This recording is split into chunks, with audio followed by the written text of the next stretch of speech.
Thank you, sir. Okay, what I want to turn to in my remaining time is you may well be aware that Louisiana has been the biggest oyster production state in the Union. 40% of the total yield has been from Louisiana.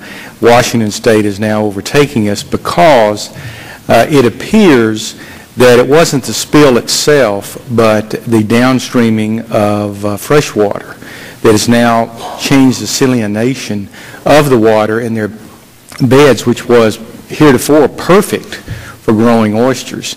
And as I understand it, there's a multi-year rebuilding of that. You have to reseed the beds, and I'm not sure if I have all the terminology correct. Can you kind of walk through that and see where we are? And I do think there's some special issues on compensation. There clearly are special issues. We treat oysters separately from any other industry. Oysters are different. And what we have decided is that an oyster claim, if somebody wants interim damage or can show their immediate damage, we'll pay it. If somebody wants a final payment, if someone says to us, we're filing a claim, we want a final payment, will be gone, we give them 4 times their 2010 damage.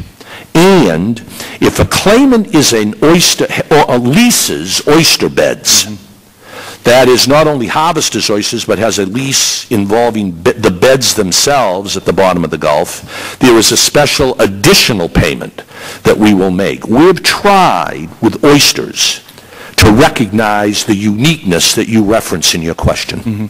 And the 4 times is a reference to the 4 years, I assume, that it takes to build these beds back up and get them, back.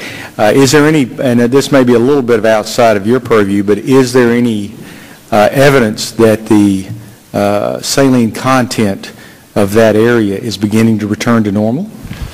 Outside of my bailiwick, I think the independent evidence, at least from what I'm hearing in terms of the oysters being good to eat and urging people to come back to the Gulf and eat those oysters, I think the predictions are pretty positive, but I agree.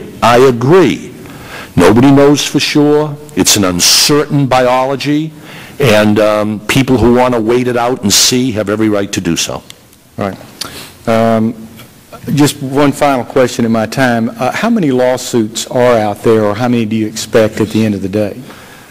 I really don't know. I think, as a layman reading the newspaper, I think there are about 130,000 lawsuits that have been filed, but I haven't checked to see how many of those that have been filed have already been paid by us and are released. Right. So I can't, I could get you that information, but I don't have it at my fingertips. Yes, sir.